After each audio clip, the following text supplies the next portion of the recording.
নমস্কাৰ।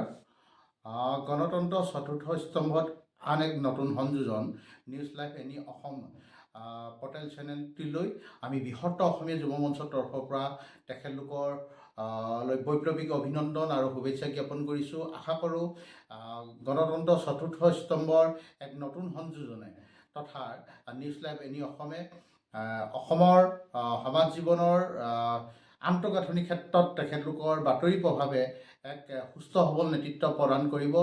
তেখেতলোকৰ সুস্থ নিষ্ঠা আৰু সততাৰ বাতৰি পৰিৱেশনে সমাজ জীৱনৰ এক উন্নতি সাধন কৰিব বুলি গতিশীলতা ৰাখিব বুলি আমি বৃহত্তৰ অসমীয়া যুৱ মঞ্চৰ তৰফৰ পৰা আশাবাদী।